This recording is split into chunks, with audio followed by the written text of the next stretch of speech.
Segera sesudah Raja Hizkia mendengar itu, dikoyakannya lah pakaiannya, dan diselubunginya lah badannya dengan kain kabung. Lalu masuklah ia ke rumah Tuhan. Disuruhnyalah juga Eliakim, kepala istana, Sebna, panitera negara, dan yang tua-tua di antara para imam, dengan berselubungkan kain kabung kepada Nabi Yesaya bin Amos. Berkatalah mereka kepadanya, "Beginilah kata Hizkia, hari ini hari kesesakan, hari hukuman dan penistaan. Sebab sudah datang waktunya untuk melahirkan anak, tetapi tidak ada kekuatan untuk melahirkannya. Mungkin Tuhan Allahmu sudah mendengar segala perkataan juru minuman agung yang telah diutus oleh Raja Asyur tuannya untuk mencela Allah yang hidup. Sehingga Tuhan Allahmu mau memberi hukuman karena perkataan-perkataan yang telah didengarnya. Maka baiklah engkau menaikkan doa untuk sisa yang masih tinggal ini." Ketika pegawai-pegawai Raja Hizkia sampai kepada Yesaya, berkatalah Yesaya kepada mereka, "Beginilah kamu katakan kepada tuanmu. Beginilah firman Tuhan. Janganlah engkau takut terhadap perkataan yang kau dengar, yang telah diucapkan oleh budak-budak Raja Asyur untuk menghujat aku. Sesungguhnya aku akan menyuruh suatu roh masuk di dalamnya, sehingga ia mendengar suatu kabar dan pulang ke negerinya. Aku akan membuat dia mati rebah oleh pedang di negerinya sendiri." Ketika juru minuman agung pulang, didapatinyalah Raja Asyur berperang melawan Libna, sebab sudah didengarnya bahwa raja telah berangkat dari Lakis. Dalam pada itu, raja mendengar tentang Tirhaka, raja Etiopia, berita yang demikian, "Sesungguhnya ia telah keluar berperang melawan engkau." Maka disuruhnyalah kembali utusan-utusan kepada Hizkia dengan pesan, "Beginilah harus kamu katakan kepada Hizkia, Raja Yehuda.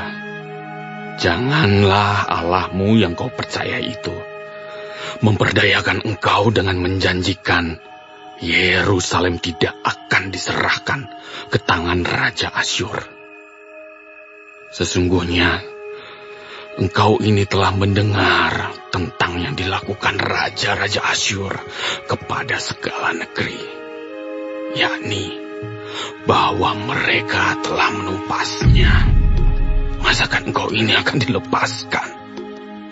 Sudahkah para Allah dari bangsa-bangsa yang telah dimusnahkan oleh nenek moyangku dapat melepaskan mereka, yakni Kusan, Haran, Rezef, dan Bani Eden yang ditelasar? Di manakah raja negeri Hamat dan Arpad, raja kota Sefarwaim, raja negeri Hena dan Iwa?" Hizkia menerima surat itu dari tangan para utusan, lalu membacanya. Kemudian pergilah ia ke rumah Tuhan dan membentangkan surat itu di hadapan Tuhan. Hizkia berdoa di hadapan Tuhan dengan berkata, "Ya Tuhan Allah Israel, yang bertata di atas kerubi, hanya Engkau sendirilah Allah segala kerajaan di bumi. Engkaulah yang menjadikan langit dan bumi. Senengkanlah telingamu ya Tuhan, dan dengarlah. Bukalah matamu ya Tuhan, dan lihatlah. Dengarlah perkataan Sanherib yang telah dikirimnya untuk mengaitkan Allah yang hidup. Ya Tuhan, memang raja-raja Asyur telah memusnahkan bangsa-bangsa dan negeri-negeri mereka, dan menaruh para allah mereka ke dalam api. Sebab mereka bukanlah Allah. Mereka hanya buatan tangan manusia, kayu dan batu. Sebab itu dapat dibinasakan orang. Maka sekarang, ya Tuhan, Allah kami, selamatkanlah kiranya kami dari tangannya, supaya segala kerajaan di bumi mengetahui bahwa hanya Engkau sendirilah Allah, ya Tuhan.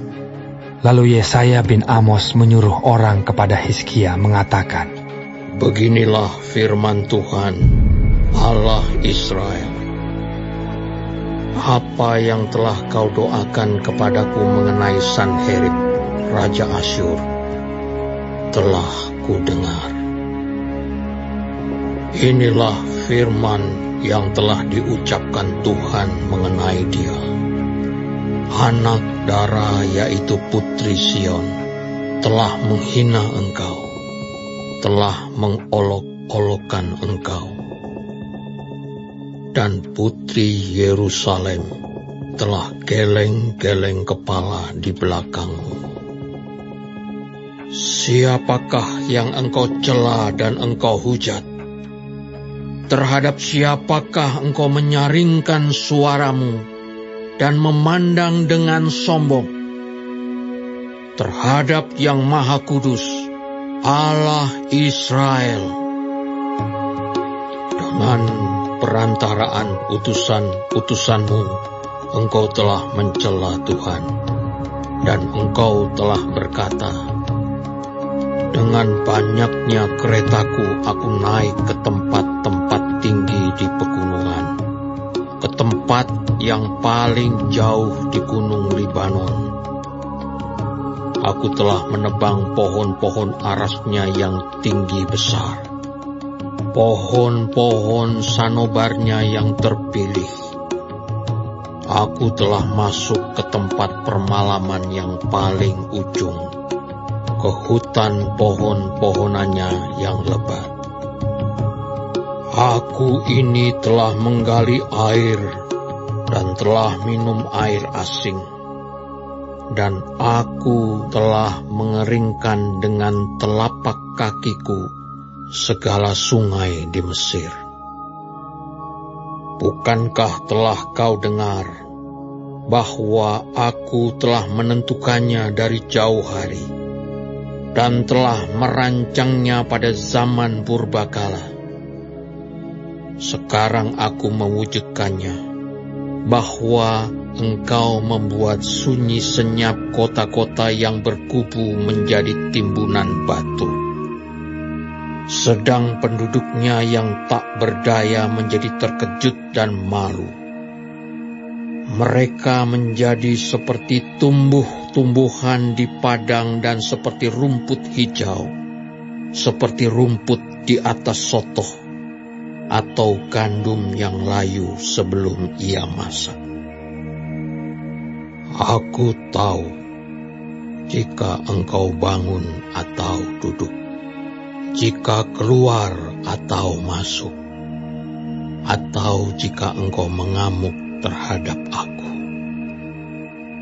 Oleh karena engkau telah mengamuk terhadap aku, dan kata-kata keangkuhanmu telah naik sampai ke telingaku, maka aku akan menaruh kelikirku pada hidungmu, dan kekangku pada bibirmu, dan aku akan memulangkan engkau melalui jalan dari mana engkau datang. Dan inilah yang akan menjadi tanda bagimu, hai Hizkia. Dalam tahun ini orang makan apa yang tumbuh sendiri, dan dalam tahun yang kedua apa yang tumbuh dari tanaman yang pertama. Tetapi dalam tahun yang ketiga menaburlah kamu, menuai, membuat kebun anggur dan memakan buahnya. Dan orang-orang yang terluput di antara kaum Yehuda, yaitu orang-orang yang masih tertinggal, akan berakar pula ke bawah dan menghasilkan buah ke atas. Sebab dari Yerusalem akan keluar orang-orang yang tertinggal, dan dari Gunung Sion orang-orang yang terluput. Kiat cemburu Tuhan semesta alam akan melakukan hal ini. Sebab itu beginilah firman Tuhan mengenai Raja Asyur. Ia tidak akan masuk ke kota ini dan tidak akan menembakkan panah ke sana. Juga ia tidak akan mendatanginya dengan perisai, dan tidak akan menimbun tanah menjadi tembok untuk mengepungnya. Melalui jalan dari mana ia datang, ia akan pulang. Tetapi ke kota ini ia tidak akan masuk. Demikianlah firman Tuhan. Dan aku akan memagari kota ini untuk menyelamatkannya. Oleh karena aku dan oleh karena Daud hambaku. Maka pada malam itu keluarlah malaikat Tuhan, lalu dibunuhnyalah 185.000 orang di dalam perkemahan Asyur. Keesokan harinya pagi-pagi tampaklah semuanya bangkai orang-orang mati belaka. Sebab itu berangkatlah Sanherib Raja Asyur dan pulang, lalu tinggallah ia di Niniwe. Pada suatu kali ketika ia sujud menyembah di dalam kuil Nisroch, allahnya, maka Adramelech dan Sarezer anak-anaknya membunuh dia dengan pedang. Dan mereka meloloskan diri ke tanah Ararat. Kemudian Esarhadon anaknya menjadi raja menggantikan dia.